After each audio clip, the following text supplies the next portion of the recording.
തിങ്കൾ. രചന അവതരണം മിത്രവിന്ദ. കട്ടക്കലിപ്പിൽ പൗമി അലോഷയുടെ നേർക്ക് ചേറി.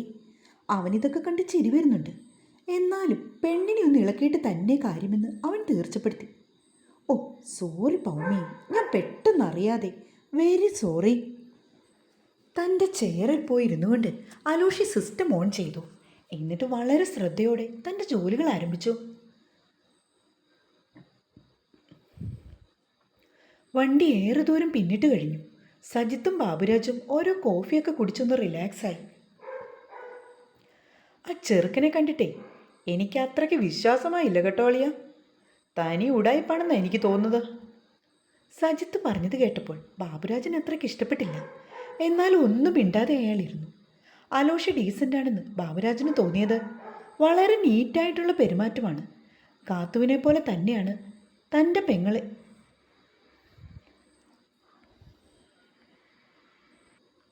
തൻ്റെ മകളെയും അവൻ കാണുന്നത്. സജിത്തുവിന് പണ്ടേ എല്ലാ കാര്യങ്ങളിലും കുറ്റം കണ്ടുപിടിക്കാൻ മിടുക്കനാണ്. ആരോട് എവിടെ എങ്ങനെ സംസാരിക്കണമെന്ന് പോലും അവനറിയില്ല. അതുപോലൊരു ഐറ്റം. അവനെ കൂട്ടി ബാംഗ്ലൂർ വരാൻ പോലും തനിക്ക് മടിയായിരുന്നു. അതങ്ങനെ തന്നേക്കാൾ മുന്നേ അവൻ വണ്ടി കയറി ഇരുന്നപ്പോൾ വേറെ ഒരു വഴിയില്ലാതായിപ്പോയി. തിരികെ മോളുടെ അടുത്ത് നിന്ന് ഇറങ്ങിയപ്പോൾ തുടങ്ങിയ സംസാരമാണ്. എന്തൊക്കെയാണ് വിളിച്ചു പറയുന്നതെന്ന് അവന് പോലും അറിയില്ല. പിന്നെ ബാബുരാജ് എല്ലാം മുക്കിയും മൂളിയും കേട്ടുകൊണ്ട് അങ്ങനെ ഇരുന്നു. പൗർണമി നമ്മുടെ കൊച്ചാ. അവക്ക് എന്തെങ്കിലും സങ്കടം വന്നാലേ അത് നമ്മളെ കൂടെ ബാധിക്കും. പക്ഷേ ഇതിപ്പോൾ എങ്ങനെ അളിയാ? അവൻ്റെയൊക്കെ കൂടെ ഒറ്റയ്ക്ക് നിർത്തിയാൽ അത് ശരിയാവുമോ? ഒറ്റയ്ക്കല്ല സജിത്തേ, അലോഷിയുടെ പെങ്ങളും ഉണ്ട്. ആ പെണ്ണിപ്പം നാട്ടിലല്ലേ? ഓപ്പറേഷൻ ചെയ്ത് കിടക്കുന്ന അവളെങ്ങനെയാ ഉടനെ ബാംഗ്ലൂർക്ക് പോകുന്നത്? അലോഷയും പൗമിയും മാത്രമല്ല, ഒരു സെർവൻ്റ് ഉണ്ട് അവിടെ. നമ്മൾ ചെന്നപ്പോൾ എന്നിട്ട് ആ സെർവൻറ്റിനെ കണ്ടില്ലല്ലോ അളിയ. അലോഷയും പൗമിയും നാട്ടിലേക്ക് പോകുന്നതുകൊണ്ട് ആ സ്ത്രീ അവരുടെ വീട്ടിൽ പോയതാ. അവിടെ അടുത്തോ മറ്റോ ആണ് അവരുടെ വീട്. അങ്ങനെ ആയാൽ കുഴപ്പമില്ല. പക്ഷേ എനിക്കൊട്ടും വിശ്വാസമില്ല. അതൊക്കെ അളിയന് കുറച്ച് കഴിയുമ്പോൾ മനസ്സിലാകും. ഇപ്പോൾ എന്നോട് ദേഷ്യം തോന്നുമായിരിക്കും. എന്നാൽ കുറച്ച് കഴിഞ്ഞേ ഒക്കെ ബോധ്യമാകും. മതി നിർത്ത്. സജിത്ത് കുറേ നേരമായല്ലോ തുടങ്ങിയിട്ട്. പെട്ടെന്ന് ബാബുരാജ് കൈയെടുത്ത് അവനെ വിലക്കി. ഞാനായിട്ട് ഇനി ഒന്നും പറയുന്നില്ല. എപ്പോഴും അവനെ ഒന്ന് ശ്രദ്ധിച്ചോണോന്നേ കൊച്ചിനോട് പറഞ്ഞു കൊടുത്തേക്ക്. സജിത്ത് അത് തന്നെ വീണ്ടും ആവർത്തിച്ചു.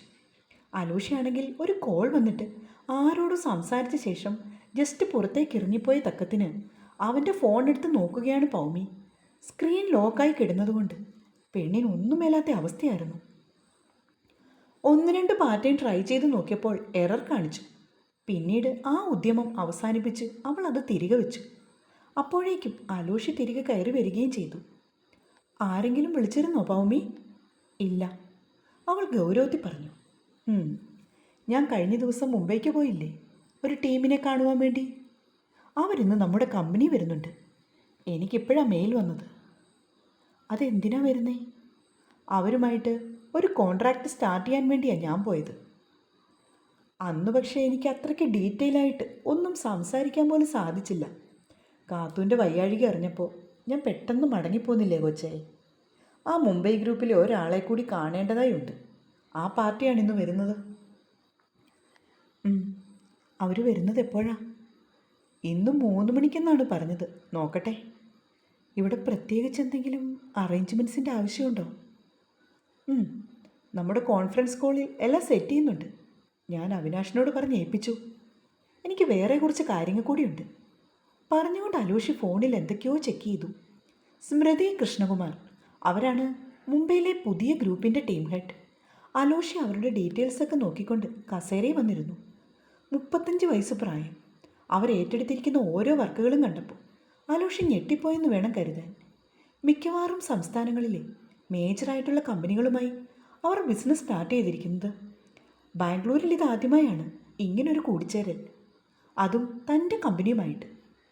ടെൻഷനുണ്ട്, ഒപ്പം തന്നെ അഭിമാനവും. അവൻ ഓർത്തു. ഇച്ചായ, മണി 1 എനിക്ക് വിശക്കുന്നു. പൗമി പറയുന്നു കേട്ട് അവൻ മുഖം തിരിച്ചു. സെക്യൂരിറ്റിയെ വിളിക്കാം, ലഞ്ച് കൊണ്ടുവരാൻ പറയാം. അവൻ ഫോൺ എടുത്തു. ചപ്പാത്തിയും ദാലും ഗോബി ഫ്രൈ ചെയ്തതുമായിരുന്നു ഓർഡർ ചെയ്തത്. ഒരാൾക്ക് മാത്രം മതിയെന്ന് കേട്ടപ്പോൾ പൗമയുടെ നെറ്റി ചുളിഞ്ഞു. എനിക്കിനി ഒന്നും ഇറങ്ങത്തില്ലടി കൊച്ചേ. അവർ വന്നു പോയാൽ മാത്രം സമാധാനമാകുമുള്ളൂ. ഒരു നെടുവീർപ്പോടു കൂടി അവൻ പിന്നിലേക്ക് ചാഞ്ഞിരുന്നു. അലോഷി പോൾത്തരകൻ കുറച്ച് ദിവസങ്ങളായി തൻ്റെ ഉറക്കം കെടുത്തുന്നു. പാലക്കാരൻ അച്ചായനെ പല തവണയായി കാണാൻ തുടങ്ങിയിട്ട്. എങ്കിലും ആളോട് കൂടുതൽ അടുത്തത് കഴിഞ്ഞ ദിവസം മുംബൈയിൽ വെച്ച് കണ്ടപ്പോഴായിരുന്നു. ഒരുപാട് സംസാരിക്കാൻ സാധിച്ചില്ല. കാരണം അവൻ്റെ പെങ്ങൾക്ക് സുഖമില്ലെന്ന് പറഞ്ഞു നേരത്തെ തന്നെ അലോഷി മടങ്ങിപ്പോന്നു. അടുത്തു വരുമ്പോൾ തൻ്റെ നാസികയിലേക്ക് തുളച്ചു കയറുന്ന അവൻ്റെ പെർഫ്യൂമിൻ്റെ സുഗന്ധം അതവിടമാകെ നിറഞ്ഞു നിൽക്കും പോലെ സ്മൃതിക്ക് തോന്നി. അവൻ തന്നെ വന്ന് ആഴത്തെ പുൽകും പോലെ അവൾ മിഴികൾ അടച്ചു. ബാംഗ്ലൂരിലെ ഏറ്റവും പ്രശസ്തമായ സ്റ്റാർ ഹോട്ടലിൽ ഒരു സ്യൂട്ട് റൂം ബുക്ക് ചെയ്തിരുന്നു സ്മൃതി. കണ്ണാടിയുടെ മുൻപിൽ നിന്നുകൊണ്ട് അത്യാവശ്യം നന്നായി മേക്കപ്പ് ചെയ്യുകയാണവൾ. ആരെയും വശീകരിക്കുന്ന അതിസുന്ദരിയായ യുവതി. ഒരുപാട് വമ്പന്മാർ പിന്നാലെ വന്നെങ്കിലും ആരുടെ മുൻപിലും വീണിരുന്നില്ല. പലരോടും സംസാരിച്ചു. അവർ കാശ് കൊടുക്കും, എന്നിട്ട് നൈസായിട്ട് കൈ കൊടുത്തു പിരിയും. അതായിരുന്നു അവൾ. അവൾക്കൊരുവനോട് മാത്രമേ മോഹം തോന്നിയുള്ളൂ. അത് അലോഷയോട് മാത്രമായിരുന്നു. അവൻ്റെ നെഞ്ചിൽ മുഖം ചേർത്തുറങ്ങുവാൻ അവൾക്കൊരാശ തോന്നി. ആഗ്രഹിക്കുന്ന എന്തും സാധിച്ചെടുക്കുന്ന അവൾക്ക് ഇതും പുഷ്പം പോലെ കൈകാര്യം ചെയ്യാൻ പറ്റുമെന്ന് തന്നെ കരുതി. തനിക്കിഷ്ടമാണെന്ന് അലോഷയോട് തുറന്നു പറയാനായിരുന്നു മുംബൈയിൽ നിന്ന് അത്യാവശ്യമായിട്ട് ഒരു മീറ്റിംഗ് അറേഞ്ച് ചെയ്തു വന്നതുപോലും. പക്ഷെ അപ്പോഴാണ് ആ വീഡിയോ അവൾ കണ്ടത്. നടു റോഡിൽ അലോഷയെ കെട്ടിപ്പിടിച്ചൊരു പെൺകുട്ടി. കണ്ടതും നടുങ്ങി വിറച്ചുവെന്ന് വേണം കരുതാൻ. തൻ്റെ സ്വന്തമെന്ന് കരുതിയവൻ്റെ നെഞ്ചിൽ മറ്റൊരുവൾ. പിന്നീട് അവളെക്കുറിച്ച് അന്വേഷിച്ചു. അലോഷയ്ക്ക് അവളോട് പ്രണയമുണ്ടോ എന്ന് ഒരു സംശയം ഉടലെടുത്തത് അങ്ങനെയായിരുന്നു. സംശയമല്ല, അത് ശരി തന്നെയാണെന്ന് ഏറെക്കുറെ ബോധ്യമായി.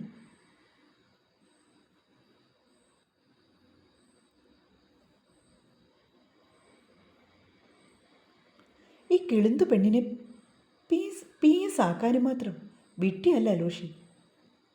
അതിൽ അവന് മറ്റൊരു ഉദ്ദേശമുണ്ട്, സ്മൃതി ഉറപ്പിച്ചു. പെങ്ങളുടെ കൂട്ടുകാരിയോട് തോന്നുന്ന സ്നേഹത്തിൻ്റെ പുറത്ത് അവൻ ഇങ്ങനെയൊന്നും കാട്ടിക്കൂട്ടില്ല.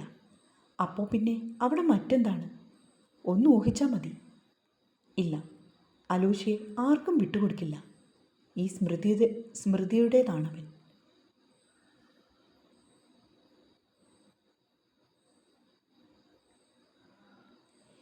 എന്നിലെ സ്ത്രീയെ പൂർണ്ണതയിലാക്കുവാൻ ഒരേയൊരുവനെ മാത്രം ഞാൻ കണ്ടുപിടിച്ചു.